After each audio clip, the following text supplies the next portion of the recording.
Where are you from?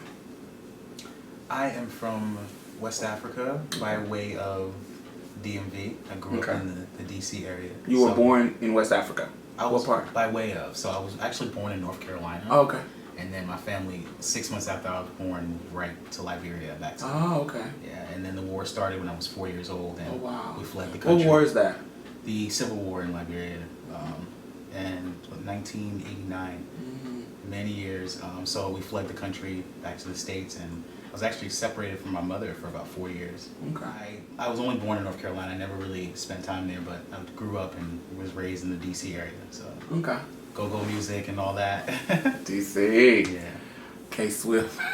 Yeah, Baltimore. I spent many years in Baltimore too. So. Tell me about your family. They're an interesting bunch. Like, my mother was a professor for many years at Howard University. She taught French. They're West African, like I say. My father, I didn't grow up with him. He's also West African. I grew up with my mother's side, an older brother and an older sister. They're like 10 and 13 years older than me, so I was always a baby. And just kind of trying to find my way in following my sister, and then, ultimately wanting to really be like my brother, my older brother. What kind of child were you? Were you like the spoiled little brat, or really inquisitive? I was the shy, inquisitive one. I would take apart my mother's electronics, and anything that I could get my hands on, going into her drawers and finding things, taking them apart, and how do they work? How does this work? And so she used to call me the searcher. Can you describe your socioeconomic standing growing up? My family was, I would say, the upper class society in Liberia. We had, I grew up with nannies and stuff. In the short time that we were in Liberia, we had nannies, we had help, we had, kind of similar to the artist Jadena and how he talks about his experience in Nigeria. It was like that, and then of course the war started and we fled the country. So building up from nothing almost, from the ground up, my mother kind of always instilled education is the most important thing, because that's going to break the barrier and get you to the places where you need to be. She has a doctorate and double masters, and she always kind of pushed that, in all of her children. So my older brother, he graduated from high school at 16 and went to RIT, scholarship. And my sister as well, she's a business major, and she is very well off. She does well for herself. And I was kind of the black sheep in that sense, because it was like the baby. You spoiled, yeah, but always doing my own thing. Always, if my mother was like, "You're going to take French, you're going to do this," I would sort of rebel. I had to do something different, because if I felt like I was forced into a mold almost. Like my life was supposed to be a certain way when it comes to how my mother wanted me to be. How did that change when you came, not that particular thing, but your socioeconomic standing? How did things change when you came to America? So we came to America, we went from having nannies and help to, my mother was on welfare for a little bit. I went to the pre-K program where, it's like for children, parents who are underprivileged, and, to make sure they get the right food and nutrition and stuff like that. I went to that program in the first couple years of elementary school. It was the pre-K program. I remember that, and not being, because of the major transition, I remember it was almost like a shame around it, not being able to talk about, certain things, and well, we were getting assistance, when we first got here, and then my mom working 2 and 3 jobs plus teaching and going to school and such to, come out of that. So it was an interesting transition. And of course I was so young, but mainly my older brother and sister are the ones that were impacted the most. How did your transience reveal itself, and when? I would say around the age, probably six years old. I remember trying to mimic, not in a sense of like my brother's actions and what he did, but I wanted to be him. Like I wanted to switch bodies with him. I wanted to fit into whatever it was he could fit into. Like I wasn't just like, oh, it's cute, you walking around with his shoes and stuff, but I'm like, when my mother would call his name out, I'm answering and stuff like that. And I was more so, perhaps it was because I was missing the masculine, not having a father figure and such, but not feeling comfortable with what I had in my body, like not feeling comfortable with me. And my mother making comments and to relatives and family saying I should have born a boy. You know, I was always climbing in somebody's tree. I was always, you know, being super masculine. What was the difference that made it transness? Because, you know, you hear a lot of girls say, well, I was a tomboy too. I climbed trees and I rode bikes. I played in puddles and I played in dirt and my mom allowed me, but it wasn't a trans thing. What stood out to make you feel like this was just a little bit more than just being a regular tomboy? It was more of the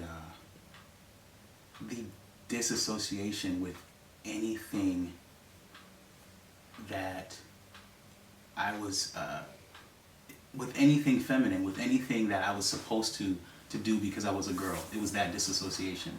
You know, I remember a time when I was playing. My brother used to play duck hunt video games with his friends, and they would all take their shirts off on Saturday mornings. You know, and it'd be in my mother's living room, and I remember going out there like, oh yeah, I'm about to get on the duck hunt game with them.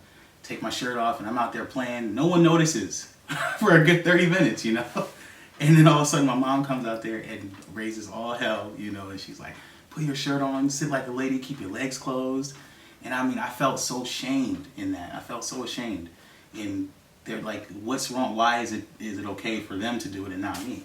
Mm-hmm. And that's when I started to really, you know, I guess to answer your question, realize that's something, this is not right, you know, this is who I am. I know for sure. So that acknowledgement inside yourself, what kind of changes did you make, like, to maneuver in the world? Because at that point you realize, I'm a girl, but I'm a different kind of girl. So, but you're still living with a family that is, you know, that is still acknowledging you as a woman. So you have to maneuver. You have to change how you think. Now your perception of the world is different as this young child. Mm-hmm. Now I know that something is wrong when I express this side of me. How did that manifest itself in different experiences throughout until you made the decision to transition medically? We all wear the mask as we're younger, you know, so to survive, I'd say, to get through in the cultural way with family and such, I started to I would, like, little things like sneaking clothes in my bag and to go to school and such. I started doing that as a teenager, but mainly I found outlets. I found outlets through, I think, you know, writing. I found outlets through, when I found time alone, I would do things I knew only boys did, you know, and I would have that moment to myself in the mirror, and I'm doing something that I know only the boys are allowed to do, whatever that may be. I remember numerous times trying to stand up and practice how to pee, you know, being really poor at it, you know, but just because I could do it, you know, to rebel almost. And I think that's how I got by. When did you transition? I started my physical transition, or are you counting the hormones and when you said, all right, I'm living as a man from now on? When was that? Not when you first popped the pill. When you said, okay, I'm trans. When did that moment happen? 21. 21. Yeah, I started binding my breasts with duct tape. I mean, it was like I had scars under my arms, and I would pull skin off. You know, it'd be bloody. I remember that. And so around that age, 21, really being disgusted. You know, I just couldn't take it anymore. I felt like there's some split. There's a split happening within me. And so if it doesn't happen without, I'm not going to be able to live. You know, I remember experiencing that specifically and feeling mad, like almost I'm either going to end up in a mental home if my family finds out about this, you know, because culturally, as a West African, it's one of the biggest taboos. You know, I think they'd be more accepting. They were more accepting of me being a lesbian woman, as a butch woman, you know, coming around to family functions, than they would if they saw me, you know, as a man. And if I even said to my mother or gave them an option to know that I'm transitioning, I didn't know how they would take it. So I disappeared. And I'm probably going into your next questions, but yeah, I kind of just fell away from the whole family scene, and you know, found solace in friendships and friends who were transitioning as well. When you made the decision, what inspired your thoughts? Like, were there people that you met, like right early stages? Were there people that you met that had transitioned? Was there people, like, is there anything like at that moment that made it even possible that you could do this? I met, strangely enough, I met a Nigerian guy in Baltimore who, I mean, someone you would never think would be accepting. And I was having conversation with him, and he was telling me about how his father raised him to be very liberal. And I thought that was strange, you know, because he came from a very small town, like a small area in Nigeria where, you know, his father was like, within where they live in a compound situation. And so his father taught him to be liberal and to accept anyone for how they are. And I remember telling him, I said, hypothetically, what would you say if I told you, you know, that I'm a man, you know? And he would say, then I would call you a man.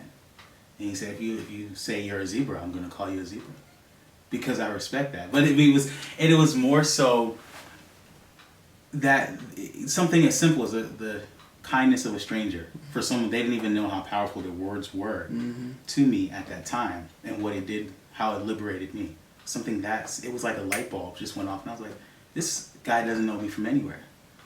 But just in him saying that, it gave me a little bit of power. Who inspires you as a man?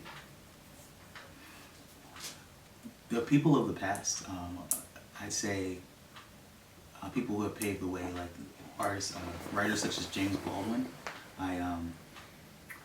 People who are authentically themselves. A lot of times, more recently in my life, it seems to be I'm finding inspiration from being around children, younger people, that because they're so carefree, you know, and I realize that it's not about wisdom doesn't come from age. I know I see too many old souls, you know, and so I think just regular people inspire me, you know, people going through hardship in their life and that overcame it and are able to tell the story, you know, that inspires me. As a trans man who has the conditioning of a girl, because when you're born, your parents don't know. They don't come with an instruction manual. So they condition you to be a girl. And things change. So conversations that maybe a father would have with a son, you might have missed out on. So when I say inspire you, where do you get your sense of what a man should be? Before I started my physical transition, I people watched. I watched men all the time. You know, I would almost in a sense, you know, watch their stature, the way they stood, the way they carried themselves. Because like I said, I didn't have that too much. My older brother, he was off to college and gone, you know, by the time I was old enough to really pick up on him and his masculinity in that sense and grow into it. So after my transition, I started to be, after I physically started my transition, I started to be more comfortable in accepting, you know, that it doesn't matter if you're feminine or masculine or anything. Yeah, I had a psychology teacher in high school when I was 16. I'll never forget him, Mr. Schwartz. And he had this sort of, like he could charm anyone. You know, he was very, very charming, and all the girls in school had like a crush on him and such like that. And I was just like, this guy is who? Like, he's the one. He's like who I need to, you know. Yeah, I remember just really watching his mannerisms and the way he carried himself, but mainly the way he spoke. He was so genuine, and then in his energy, in his essence, everything about him was so genuine. And I just remember him misusing the wrong pronoun, but at the time, for me, it would have been the right pronoun. A couple times, because I was a super stud in high school. I had the cornrows and the, you know, everything you can think of, and I was like, I remember him doing it and not apologizing, and he looked at me and he just smiled, you know, and I remember that moment, like, okay, I'm not gonna make a big deal out of it because I'm kind of happy that he just did that. Right. And he never acknowledged it or did anything, after it. But I just remember the way that situation when he could have pulled me aside after class and said, "Hey, I'm sorry if I embarrassed you or something," but I was so happy that he did that. What type of man are you? That is still finding his way. That's becoming Zion. I'm a man that is realizing I have so much more. I have so much further to go in my transition. Just when you think, oh, you pass, there's always the next thing, the next step, the next place. I'm a man that, that I don't know why this is like emotional for me. You're okay. Yeah, but yeah. Okay. If I was writing a biography of you and about your human experience, being human, interacting with humanity, what are some of the themes, if you look at your whole life, what are some of the themes, give me like 3 and why each would be in that book? To go from being embarrassed by my culture, and my mother buying African clothes for me and dressing me up in African attire, and me being so embarrassed about how my American friends would see that, to transitioning into being so comfortable with my culture that I'm like the most Afrocentric, person that I know. I think that needs to be something, because that portrays my courage, and that it kind of ties into your last question, because that's something that it took a long time. It took a long time for me to accept. I remember being embarrassed by my elbows being dark, because that's something my mother's very, very almost like debutante, very, get off your knees and your elbows as a child because they're going to get dark, she's high yellow, and so I remember being embarrassed by, because my father's super dark, so wanting to look like my lighter cousins, and not wanting to go. I loved to swim as a child, not wanting to go outside and be in the sun because I didn't want to get darker, and especially middle school summers, and then you going back to school in fall and you're darker, and now people are gonna just the names kids would call you. So I would think that would probably be number one, just stepping into the courage to step into who I am. And what you just said reminded me of my grandmother used to put my mother in the tub and take bleach and a Brillo pad and scrub her elbows and her knees because they were dark. And that was like, and I was like, wow, what does that do to you? Like what?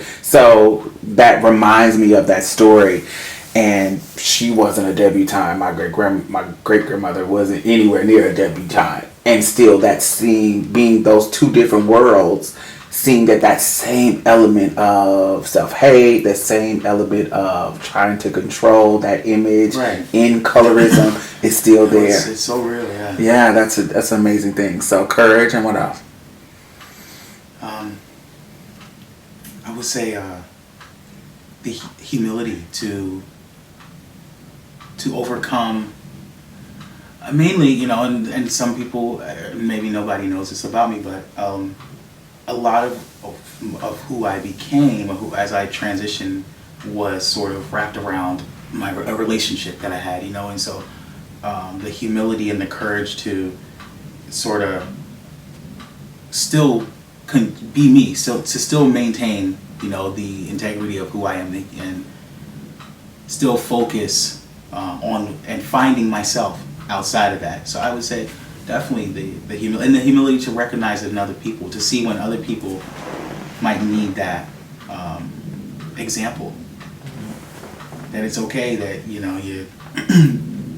you can have it all. You can have like this amazing, great relationship, power couple, whatever you want to call it, and at the blink of an eye, a change happens in your life. Because I believe that every single relationship is just an opportunity for the soul's growth, whether it's a short interaction or a long one. And so in a blink of an eye, it can be snatched away from you. And so in having yourself rooted enough to not be ripped out from at the seams, you know, to say this is who I am. Still, after all this has happened, after the next wave is coming, all right, here we go. This is what we're gonna do, you know. And so, even still, you know, years later, and having the courage, like back to courage, but mainly the humility to recognize it and not suppress it, because that creates a monster, the monster that, you know, we all have within ourselves. We have our angels and demons, and we choose to feed whichever one at any given time. And deny them, and yeah, I think it takes a lot of humility, definitely. So courage, humility, and what else? Compassion. What are you compassionate about? I'm a sappy. I mean, I could sit and watch documentaries and cry boo-hoo, like it was, you know, like a Lifetime series, you know, really, you know, almost, I can't see someone on the street without, and they like, let me get some change, without at least reaching for my pockets, you know, and I'm just that kind of compassion. And you'll be broke where he lives. Yeah, and so it's hard for me, and but mainly it comes from, I think there's a lot of empathy, just knowing that at any given moment that could be you know, and so I try, and it's not like, oh yeah, let me just go give away all my goods, because as a child my mother used to say, she was like, you really stupid, you know. I would go to school and she would give me things. I would go to school, like, give them away to kids so they could be my friends, and, you know, and kind of really naive as a child. And then as I got older, maintaining that compassion for people without obviously the naive little girl or little boy, you know, in me. But just knowing that people are you know, that there's nothing human that can ever surprise you about anyone else, because you could be that. Absolutely. Do you feel you have the same compassion for yourself? I'm working on it. No, I did not. I used to not be able to look in a mirror. When my old house before I moved here, I did not have the mirrors out. It was almost like what's that movie, The Skeleton Key, where they weren't allowed to, they didn't have any mirrors in the house. Yeah, I didn't like to see myself. I didn't want to look at myself. I didn't feel attractive, and I didn't feel, which is, people think, you know, it sounds crazy, but you're right. Maybe there is this projection onto being so compassionate for other people because you lack it for yourself, you know. And so I'm now working on that self-love. I really had to take time to, you know, realize that nothing in your life is going to work until you have that for yourself. What was some of the steps that you took to break that yoke once you acknowledged it? I said, okay, what do you hate about yourself? And now I kept realizing that this negative pathology, like the negative thought patterns, I started paying attention to my thoughts. That was the first thing, is reflection. Like, what exactly is going on in my head, and why is there so much negativity around my own self, you know, and where is it coming from? So I get to the source of that, and I realize it comes back to the same issue a lot of people have in their life, that the whole anger towards my father in my life, not having him around and such. I realized that a lot of it stemmed from that. And that manifested as something, that anger manifested itself as you hating how you looked? Not just physically, just not loving who I am, you know, but just not loving myself enough to where going overboard, above and beyond for someone else, but I wouldn't do the same for myself. When you're having the nature versus nurture conversation about transgenderism, people say, you know, this is an environmental thing, but a lot of times that is an element in it, that lack of something, whether it's a lack of, because I'm one of the people that believe it's both. I believe it's nature and nurture. Right. I don't think it's versus anything. I think they all work together to culminate a person that is standing in front of you. Whatever the environment is and whatever their chromosomes mixing it together, however it turns out, and this is what you see thus far. So do you feel that your transition, how do you feel about that? Do you feel like your transition, is that a root cause of it? Or how do you feel like the causation of it? I've heard where little girls get their confidence from from a father figure, from the father in their life or something like that. And a lot of times, girls who don't have that at a young age, a model or father figure in their life, they don't have confidence. There's something lacking unless they have a really strong, mother that's willing to, or that is compensate. For that role, that part that's missing. A lot of times they tend to lack the confidence, and I think that's some of it, But I wouldn't say that it was fully. Yeah, I wouldn't say that it was the totality cause of my transition, for my decision too. So, compassion, humility, and courage. Beautiful. Do you feel that the public perspective of trans people is important? And why or why not? Absolutely not. I feel like the transition is so sacred to the person, the whole person, the body, mind, and spirit, that the public and how it's viewed in the eyes of the public is not as big of a factor as people make it. Because I think at the end of the day, it causes a lot of projection. It causes a lot of people to stop looking at themselves, and to stop becoming who they need to be. I don't know. I would say it's kind of like there's a vintage book that you can only get somewhere in a vintage bookshop, and you will never find it online, ever. And some people, the way the public is now viewing people's transition versus, how it's personal to the person is so interesting. The polarities between that. It's like, now you got people who may not transition at all, and they possibly could have if there wasn't such a negative light or such a huge light on certain trans issues, in the media. I think it's ultimately down to, we all have choice and circumstances, and things can change from day to day, and I've read stories of people who transitioned and then decided they wanted to not physically transition anymore and go back, and I won't say go back, but change their path, I mean, who are we to really kind of judge or say if they didn't need to walk this path during this time to gain whatever experience versus, the opposite. Absolutely. Give me 3 nuances that you would like to bring to the light that you see from your trans male experience that is not being shown in the current trans narrative in the public. I think just dating in general. It's it's like, it's hard, but it's like, when do you really disclose? When do you really tell somebody? Make that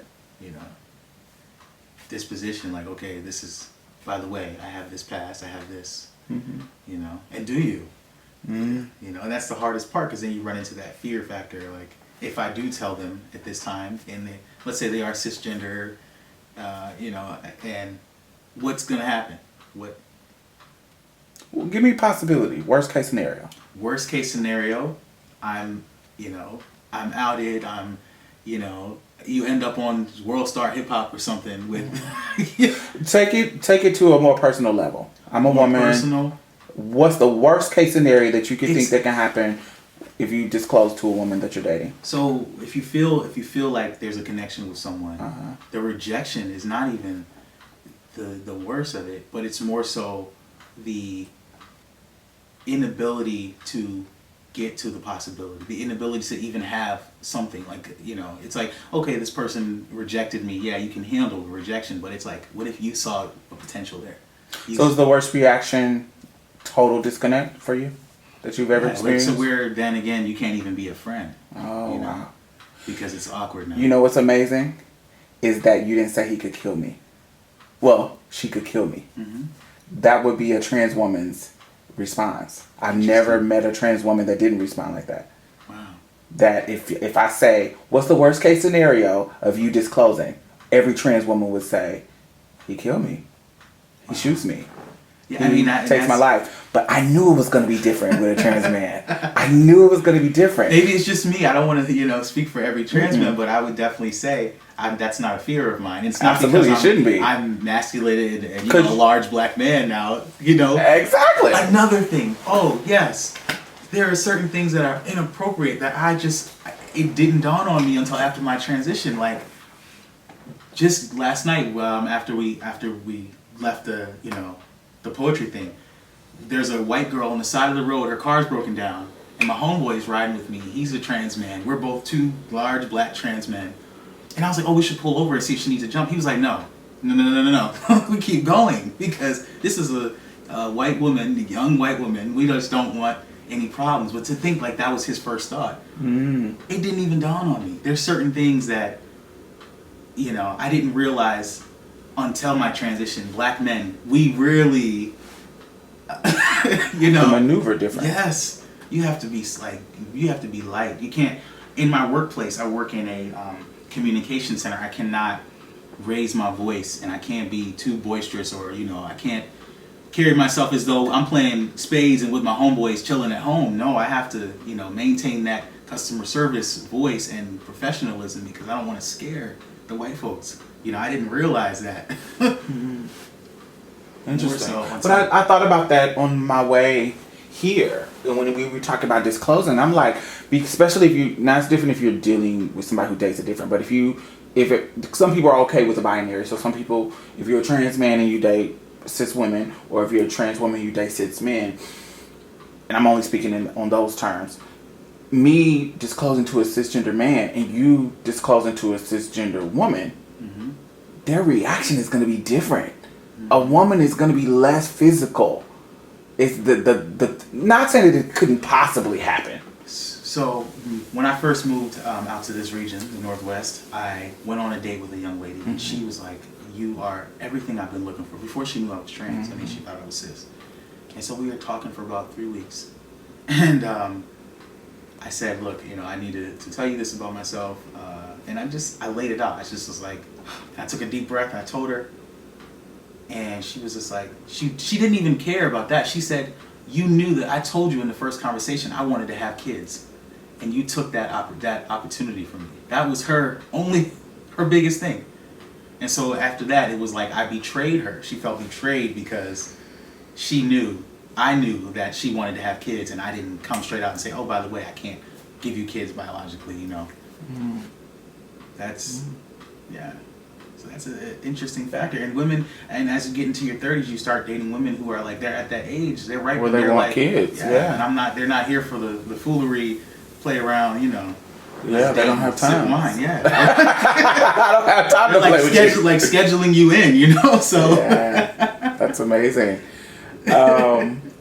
So, 3 nuances, that part. So the disclosure, the difficulty in that. What else? This is random, but I remember having like stomach issues like 2 years back, and I was like in the emergency room, feeling really sick, throwing up, and the lady goes, have you had any surgeries? And I go, yeah, I was so out of it and weak from vomiting and feeling sick. I just told her, I was like, yeah, I had a hysterectomy. And there was an uproar in that lobby. She was like, oh, honey, you don't know what that is. There's no way you could know what that is. Because I got a beard, and I was like, stunned, because I was like, dang, maybe I don't know. I thought almost for a second I was out of myself. Yeah. And I was like, had to come to and explain to this woman in the middle of the ER, I'm transgender, and I have had a hysterectomy. And she, oh. And then it becomes the whole, oh no, we don't want a lawsuit. We gotta, calm it down. HIPAA.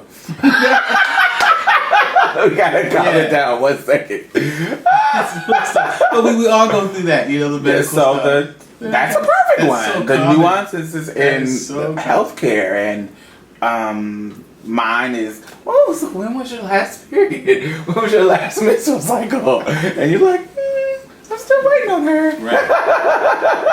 I'm waiting on Mother Nature's gift. Still trying to unwrap it. It ain't came.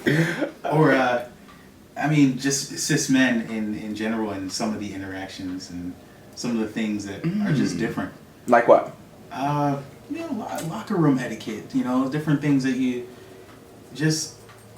the way they interact with one another. And then again, every trans person is different, trans male.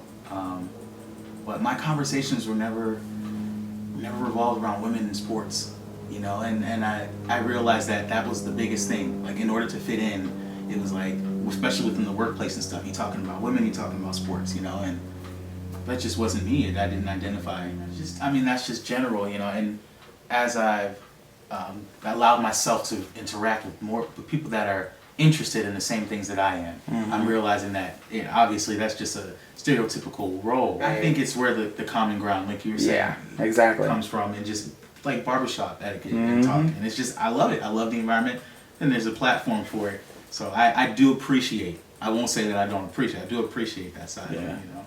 Simplicity. Being able to connect with cis men in that way. So coming from teenage womanhood and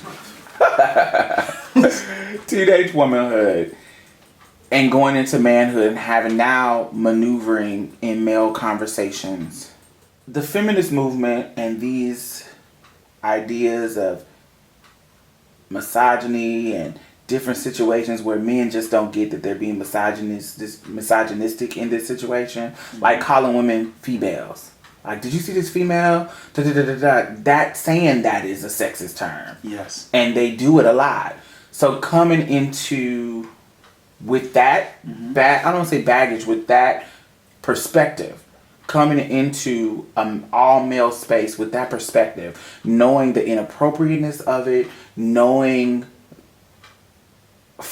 coming from womanhood, does that affect how you maneuver in those spaces? Like when you hear something that's kind of real sexist, but it's almost in a male circle, it's almost not addressed.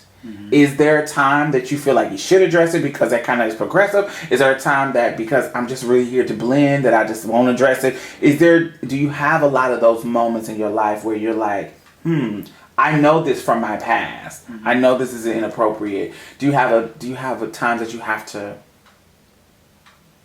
deal with it? Yeah, a lot of, like, back to that whole and how do you wearing the mask thing. It's like you'd be fighting battles all day, you know, if you allowed the fire in you to respond. It's all about knowing when to respond. When I first moved here looking for a barber, I found one. This guy, you know, it's hard to find a black barbershop in Portland, and so I found this guy, and he's cutting my hair, and I told him about a place that I went when I came to visit the first time before I was, you know, when I was looking for jobs. And I told him it was a stud, a female that cut my hair, and she was, you know, kind of stud, and he knew her by chance, and he said, man, I would never let, you know, I'm not going to use the term that he used, but cut my hair, just cut sort of like bull, whatever, cut my hair. And I thought, like, wow, this guy has no idea. Like, yeah, this is real. This is amazing that he, you know, thinks that this is okay, this sort of conversation with a new client. What if I had a child that was, you know, that way? What if I had a sibling that was he just completely didn't care. He just knew that because of the way I look, there's no way that I, you know, wouldn't disagree with his opinion. And so I realized just accepting, not necessarily agreeing with, but just accepting whatever is, because you're going to be fighting all day, you know, in those day-to-day sort of environments. And we learn to just survive, you know, in the workplace too. There's a lot of things that go on that my supervisor currently calls Caitlyn Jenner a freak, you know, and she's so open with it. And she's like, I don't understand how that freak would. And you're still at the work. Yeah, okay. You know, I mean, and it doesn't, if they ever come to find out, it wouldn't, I'm that kind of person, or it wouldn't like break me, you know what I mean? I just would deal. But just to hear how you can not know someone at all, you just, whatever you see on the TV is what you feel like you know this person now. Do you feel like we do that? Not we as in me and you, but do you have an instance that you do that too? Yeah, absolutely. I think that's something I can relate. A lot of time I try to explain to other trans people, like, we do it too. We do. Like, I'm like, it's certain things that I see. I hear people's conversations about slut shaming Kim Kardashian.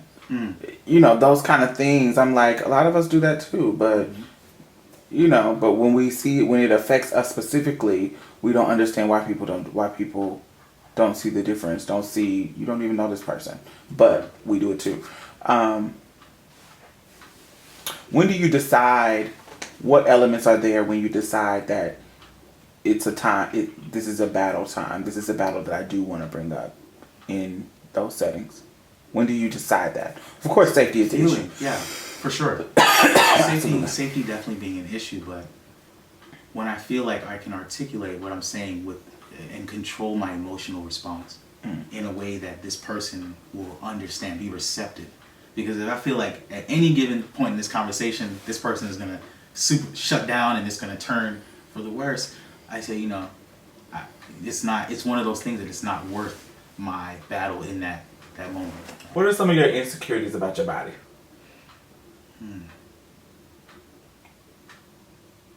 My thighs. My thighs and just having like the larger lower frame, and then the areas of your body you wish, certain places like calves. I love to see like defined calves, and man especially, but I would love to have that, have more definition in my calves. And obviously we all want to be in shape, such like that. But mainly as far as my transition, growing my beard was for me, and I know it's common for so many trans men, but for me it was like a spiritual experience. It felt like to be able to feel the hair on your face. The amazing itchiness. Yes. Yes, to condition, and treat your hair luxuriously and blow dry, It was like, yes, I'm gonna keep this going, because I remember being a little girl and putting my brother, he also was a sergeant in the army. So after he did his schooling, all that, he decided he was gonna go and enlist. And I remember putting my hands on his face as a little girl and being like, just over and over, wanting to, to touch his face and stuff when he would come visit. And I just know that for me, it just represents, it's the symbolism. I don't know what it does to me, but for me, it's just the symbolism in just having that. And it doesn't make you more masculine if you don't have one, It's just, for me, it just feels right, feels good. Mm-hmm. So I guess that's not really a part that I'm uncomfortable about, but if I do have to shave, I feel bad about shaving, I'm not taking any job where I have to shave. For sure. Embrace the duckling, because I'm telling you, it will make you very humble. Appreciate when you get to the milestone. Yes.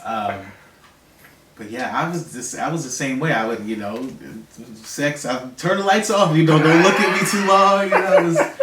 It was hard. Did it affect your sexual relationship? It did. I was very dysphoric. Sexually, I was afraid that that there would be a part of me that my partner would touch and it's too soft, and I'm like, do I need to be the ashy African dude and not put lotion on so that it's rough, because my hands were always really soft, and so anything to make myself rough, and it's easier to go from soft to hard, so it was like anything I can do to make myself harder. But I did put lotion on now. I want to thank goodness. But yeah, I got to the place where it was like steps, baby steps with anything, just my clothing, and people that I admired looking on the TV and who you see in the media and the public, just taking it one step at a time and being okay in today. Mm-hmm. Being okay in who you are today. That's something else I learned recently in Reiki. It's a practice. It's a Japanese healing art, and it's if just for today you can do this. Mm-hmm. That's the main prayer and the focus around Reiki. If just for today, you let aside your insecurities, your inhibitions. If only for today, you just practice that. And so that's what I had to kind of really embody. Otherwise, I was not going to make it. I remember when I was a lesbian, butch lesbian, this was years ago, my mother, telling my mother about it, me feeling like, I like women and all that. And she said, well, at least can you dress like Ellen? That was her. She said, you see how Ellen dresses nicely and she pulls her pants up, and she, because I used to sag. You studied. I used to sag and act a fool, and she was like, at least dress that way if you're gonna do it. Don't embarrass me.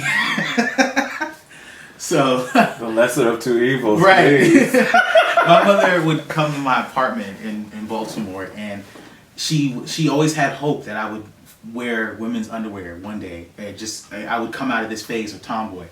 So she would buy packs of the granny panties that would come up to here, like the high ones, and she would leave them. And so I started to feel bad. My mother's like bringing all these granny panties. So I started to clean my house with them and wash them. So I put them back in the drawer. And she's like, "Oh, you've been wearing the underwear I brought." You know, when she come visit, I'm like, "Yeah," you know, because it made her feel good. That's how they smell like Fabuloso, though. But yeah, You know what? I'll never forget amazing. my high school graduation party. My mother came up behind me. I was probably sagging, you know, I ain't sure. And she grabs my boxers from the back and she's like, "My daughter's wearing man drawers." Like in a really raw, African accent. She's like, "Oh, my daughter is wearing man drawers." Like she had to tell all my friends and everything. It was a big hoopla. And so I never forgot that. So there's this big thing around, underwear. Underwear. It's the taboo. Symbolism. Yes. It's the underwear for me. I boxers. Yeah. I remember not being able to cry for when I was first starting hormones and really, heavy on it consistently, not being able to cry and needing that release. And where else do you release that? How do you release that? Even still, now I know how to channel that part of myself, and if I didn't know how to, through meditation and stuff, I think that I would be a hot mess. I really would have a lot of anger in me still, a lot of rage. So, and I don't think everyone has this experience. Some people it's easier for them to cry. I just realized with me specifically, it was very hard for me to cry, express emotion in a certain way that I used to. When I asked you about your childhood and transness, did you feel like a boy? Yeah. Young. Okay. Mm-hmm. I didn't hear you word that. Yes, I felt like a boy as a child. So my question, Right. what I always ask people that say they felt like a boy or felt like a girl, vice versa. When you got on hormones and you really felt like a man and you talked about this and when you were talking about your relationship, the things that changed and how your focus and what you thought about and what shut off and what shut on when you started hormones. Every time I hear trans men and trans women, they talk about the difference in how they felt when they're on hormones to before. So my question is, when you were younger, did you really feel like a boy? Or did you feel like what you thought a boy felt like? Being that you weren't on hormones then, and you saw the difference in how, as a man, with the testosterone in your body, and how you think, and your sex drive, or whatever the differences is, with your hormones, you're finally feeling the real. Mm-hmm. How do you feel about what you felt younger compared to what you feel now? What I felt younger was innocent. The innocence of being a boy, versus what it is now, where it's like almost I've labeled everything. I've put everything in a category, in a box, and how I'm supposed to feel. I know things now.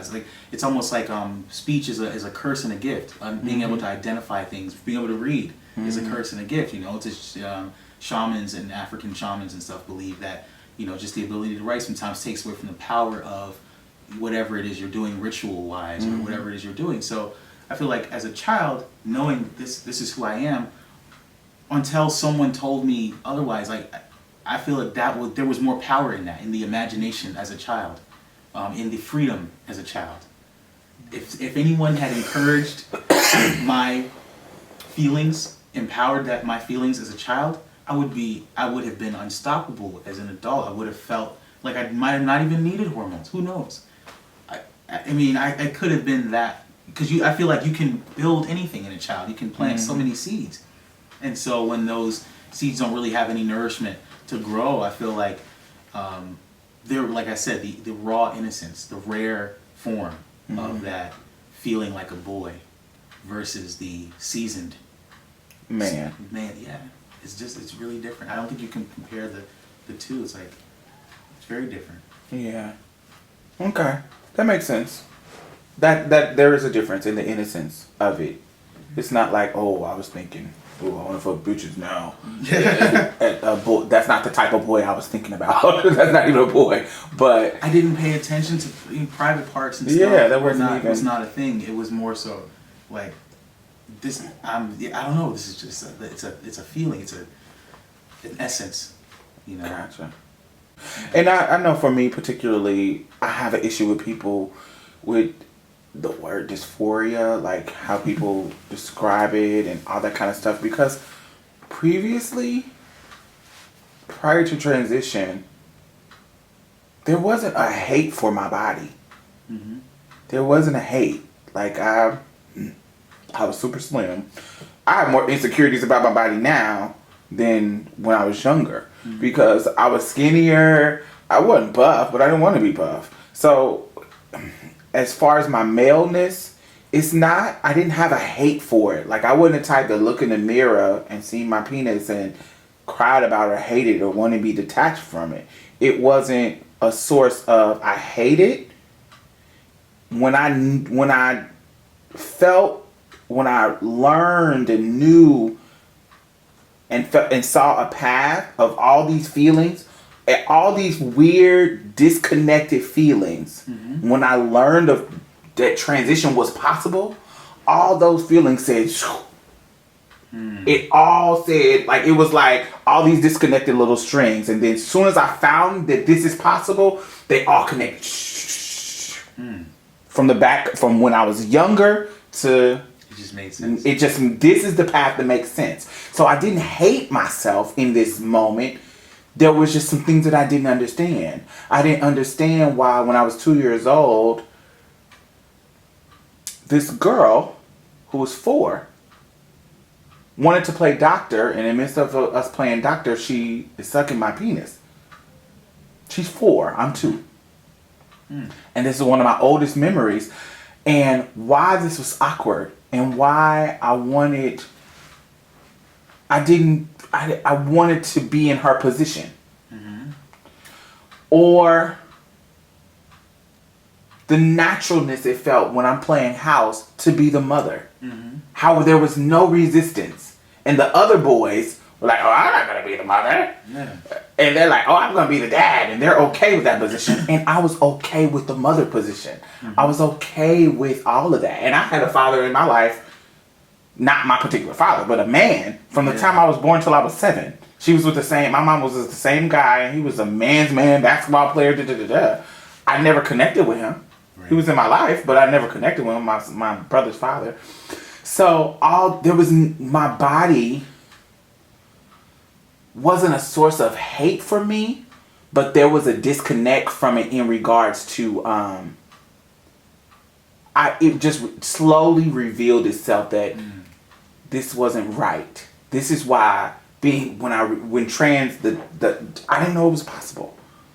Prior to meeting other trans women, I didn't know I could be a girl. Right. I didn't know. It was just a final thing. You're a boy. That's what you are. But I wanted the house, the picket fence, the husband, even a young age, whatever the girls are having in the movies, the romantic wedding and all that. Yeah, I wanted all of that. I wanted to be the bride.